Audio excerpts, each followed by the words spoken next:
Alô, família linda! Seja bem-vindo aí ao nosso canal Vamos Viver Maçonaria. Esse amigo e irmão que vos fala é Jair Gomes. Meus irmãos, hoje eu amanheci com a vontade imensa de relatar um pouco da minha história em relação à maçonaria. E eu acho que esse meu externar vai fazer você entender o porquê do meu canal, o porquê da minha luta para quebrar os paradigmas em relação ao que consiste as potências autocráticas. Eu acho que era para mim ter feito esse vídeo há muito tempo, mas eu senti agora o momento de fazer esse vídeo para vocês. Fica aqui comigo, certo? Só assista esse vídeo quando você tiver tempo, né? Quando você tiver tempo, porque provavelmente vai ficar longo, porque eu vou relatar um pouco da minha história no sistema da maçonaria autocrática. E aí você vai procurar, vai entender o porquê dessa minha revolta hoje organizada em relação às instituições maçônicas do sistema autocrático. Para isso, vamos retroceder a 20 anos atrás. 20, 30 anos. Mas vou me deter a 20 anos atrás.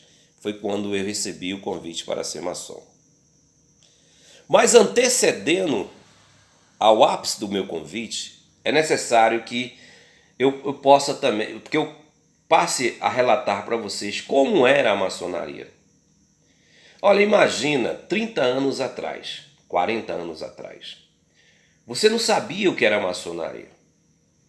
Você não via, digamos assim, como se vê hoje nas redes sociais, fala, vivência dos maçons.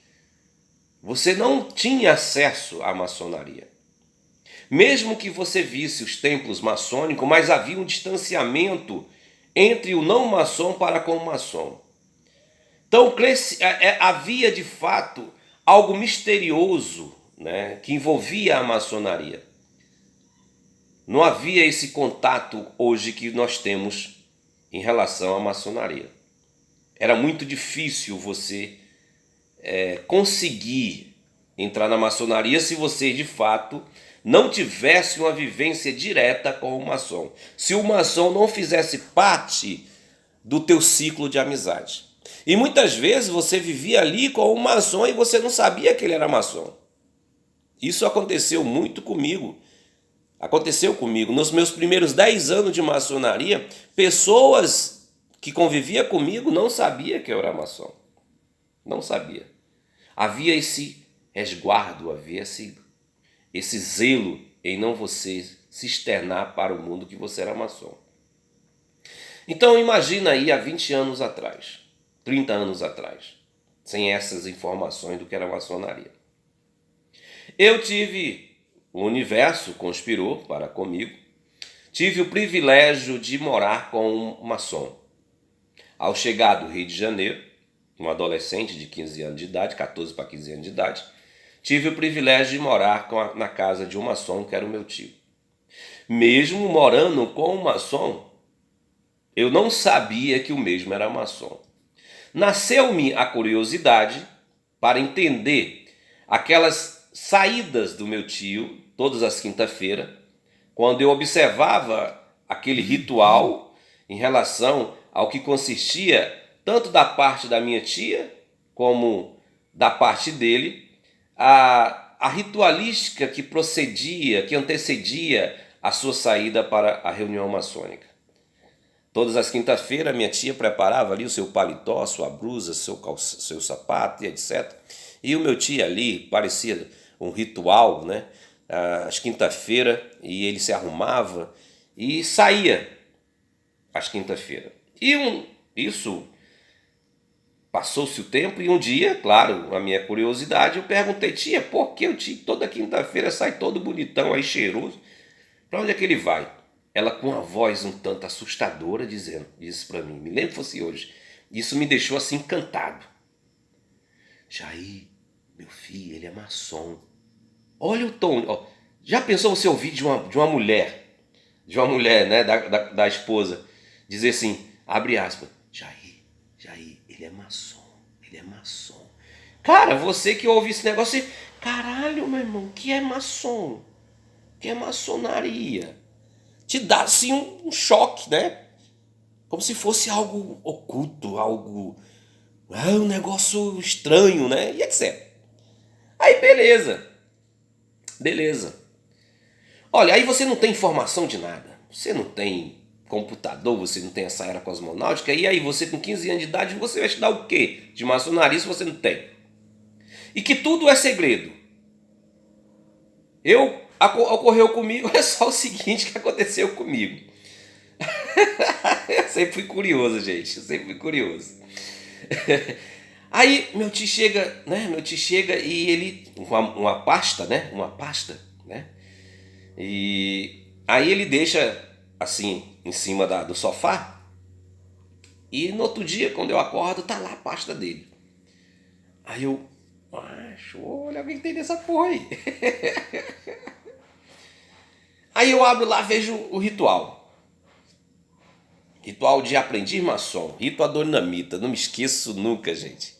Abri o ritual aqui rapidinho com medo dele ver.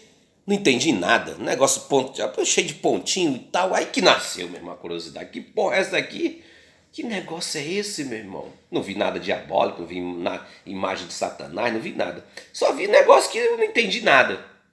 Aí, meu irmão, tu que não é maçom, vai te nascer, queira ou não nascer, a curiosidade de você querer ser maçom. E fora as virtudes. Fora as virtudes. Meu tio altamente uma pessoa altruísta, uma pessoa humana, uma pessoa sensacional.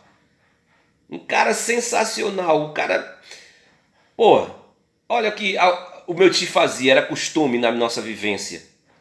As pessoas pediam esmola, né? Pedir esmola, passar rapidinho na esmola. O meu tio, em vez de dar esmola para a pessoa, o meu tio abria a porta de sua casa.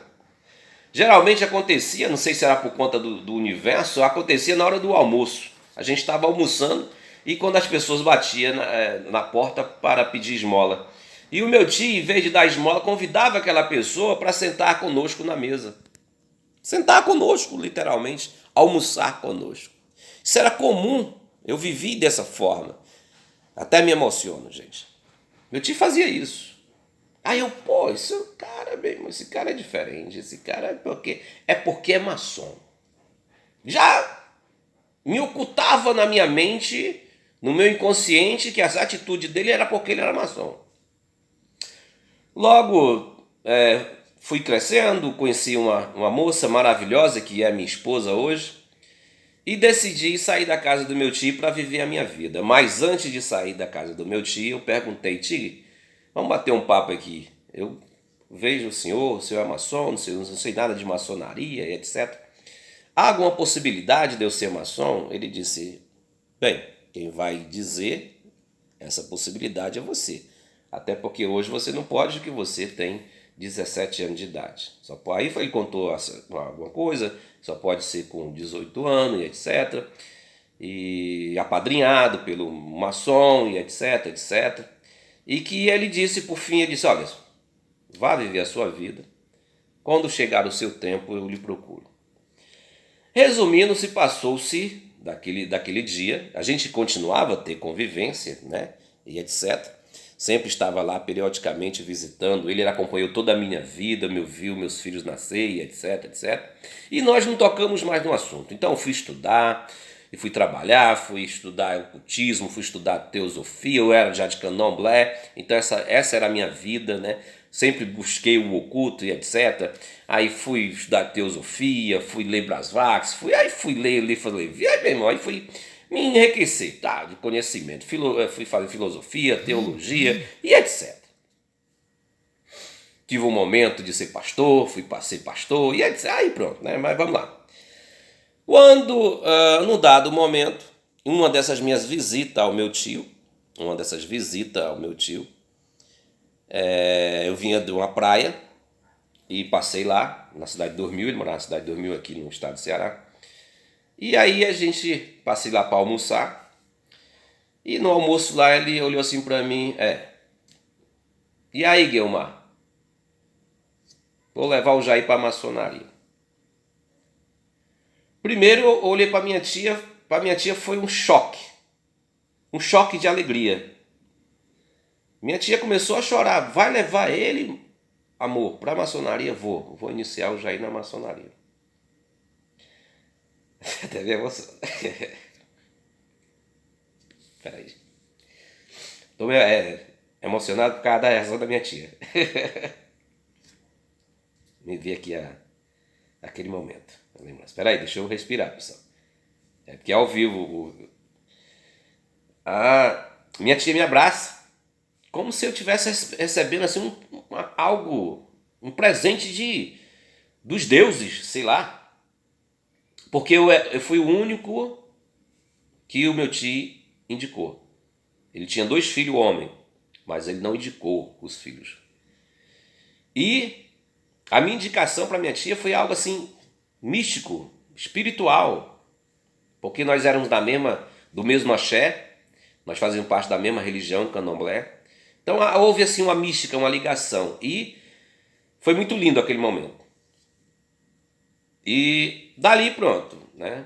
Meu tio pediu que eu voltasse outro dia para ele me dar a proposta, e eu recebi a proposta e fui passar pelo processo administrativo. Eu não sabia de nada de maçonaria. Não tinha acesso à maçonaria. Não tinha acesso. O único acesso que eu tive foi querer roubar o ritual do meu tio naquela época, né, quando eu tinha 15 anos de idade. Eu não tinha acesso às questões de maçonaria. Não, o meu tio sempre resguardou, nunca falou para mim de maçonaria. E mesmo eu estudando teosofia, o que eu ouvi falar de maçonaria foi um livro que eu li, Os Irmãos do Terceiro Grau, foi Helena Blavatsky, né? Na Doutrina Secreta. Então, e tudo que eu lia sobre maçonaria me deixava mais deslumbrado, mais ansioso para querer ser maçom. Porque eu só via coisas boas. Só via coisas boas da maçonaria. Acompanha aí, viu, gente? Acompanha aí. E aí, chegou o meu grande dia. Né? Fui iniciado na maçonaria no Grande Oriente do Brasil, Ceará. Aliás, de princípio vou, né? Na nossa loja maçônica Viana de Carvalho 1153. Loja essa, filiada ao Grande Oriente do Brasil, Ceará, federada ao Grande Oriente do Brasil. Essa fala que eu estou te falando hoje, no tempo que eu fui iniciado, eu não sabia nada. É onde eu vou entrar agora, nessa segunda parte do nosso vídeo. Quando eu entrei na maçonaria, eu desconhecia tudo que fosse de maçonaria. Não sabia nada de maçonaria. Tudo que eu entendia de maçonaria foi a vivência com meu tio. Ou seja, a sua vida. Mas eu não tinha nada, não tinha acesso a nada de maçonaria. E logo, quando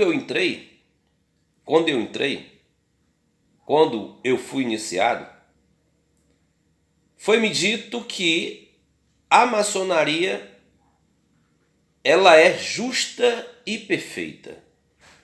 E que ela é algo que detém um conhecimento imutável, inquestionável, e que há uma necessidade que os seus associados, os seus adeptos, siga rigorosamente, diretamente, sem sequer ter o questionamento, porque o que está ali sendo apresentado é perfeito.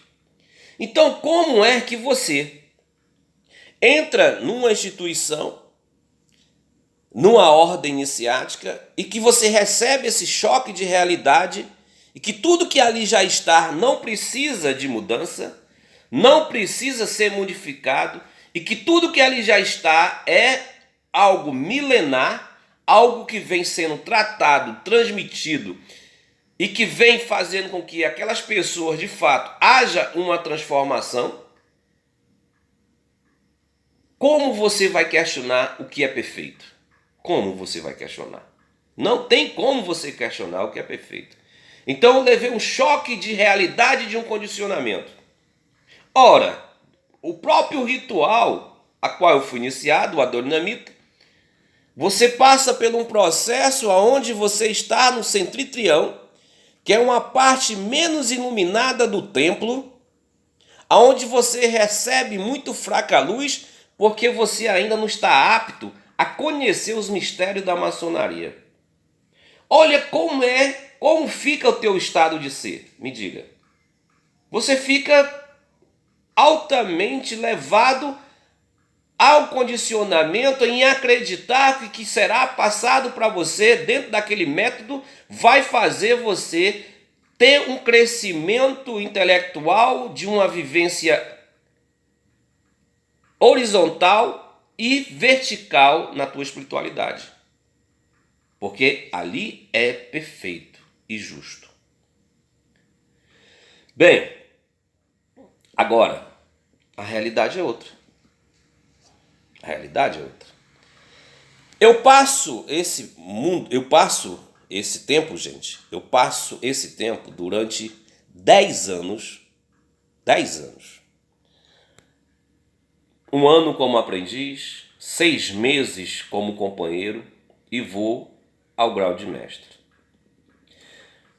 Desconhecendo totalmente o que seja maçonaria no seu aspecto universal, vivendo somente a maçonaria no seu micro em relação ao que consiste a loja, o Estado e o grande jornalista do Brasil.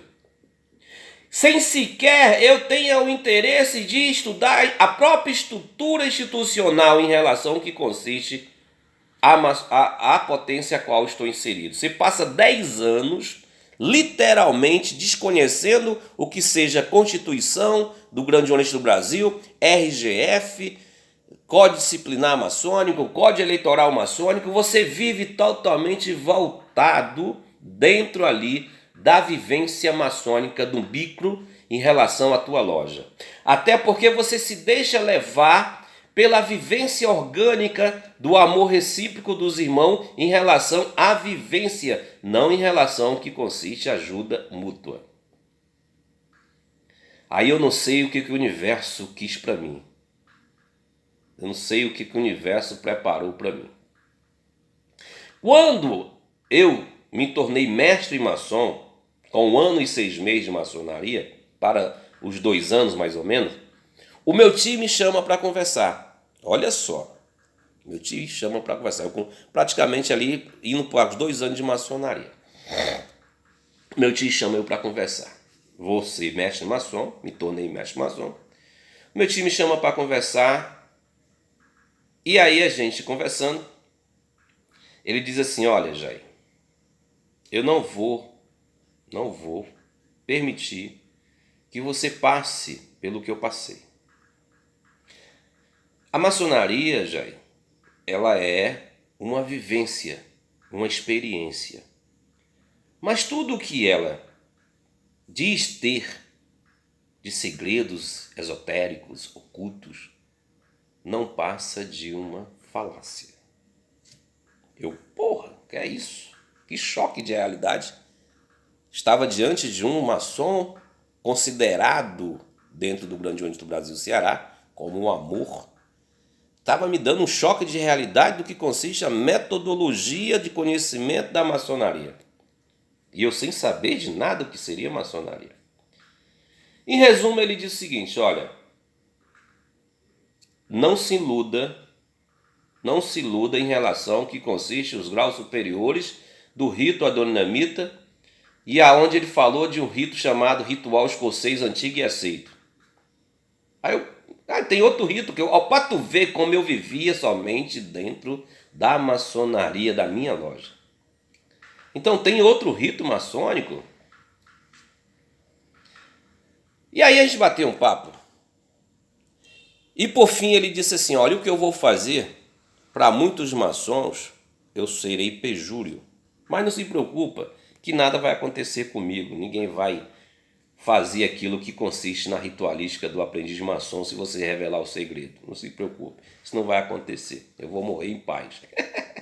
Mas eu não vou, ele começou até a rir, eu não vou permitir que você passe por esse processo, porque o caminho que você vai caminhar é o mesmo que muitos maçons acreditam que é. Mas eu não vou permitir que isso aconteça com você. Então ele foi lá no quarto, me chamou no quarto, colocou assim na cama 33 aventais. 33 aventais. Do aprendiz, do companheiro e do mestre. Aí ele jogou assim pro canto. Bem, aqui é onde tu tá. Daqui para cá, do 4 ao 33, é onde eu quero que você não chegue. Como assim, Ti? Que você não chegue, que você não faça o que eu fiz, você não perca tempo com isso aqui, que você não gaste dinheiro com isso aqui.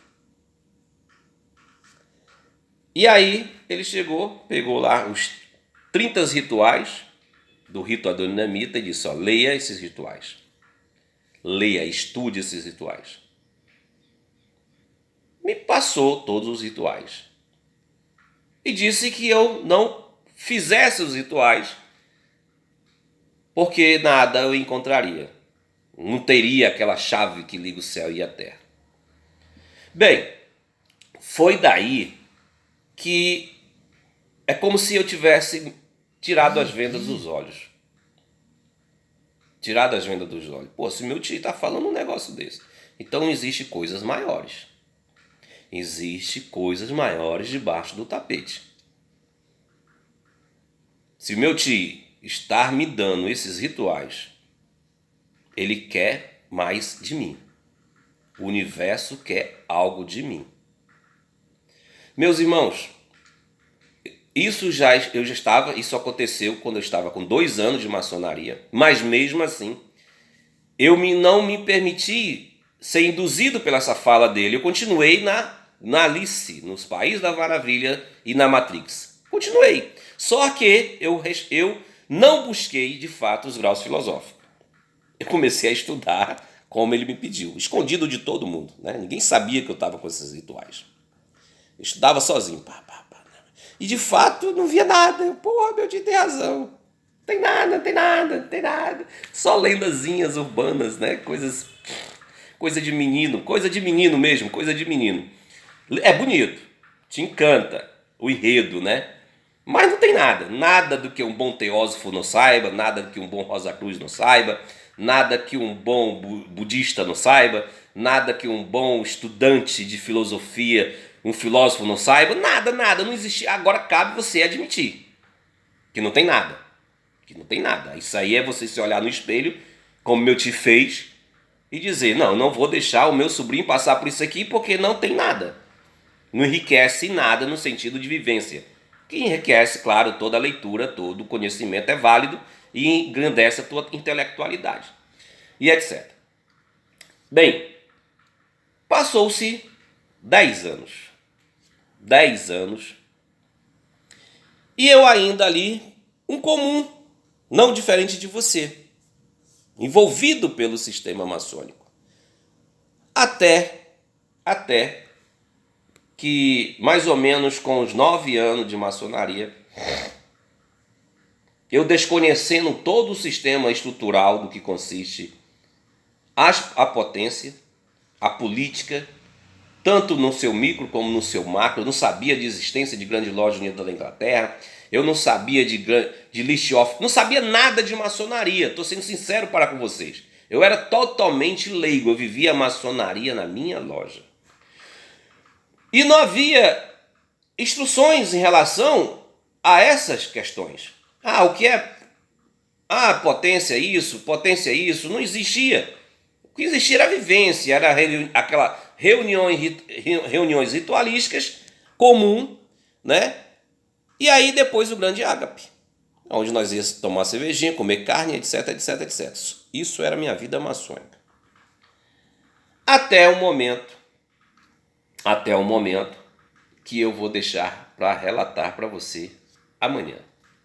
porque o vídeo já está com 24 minutos. Aí amanhã eu dou continuidade a esse vídeo, ok? Te amo sem te conhecer.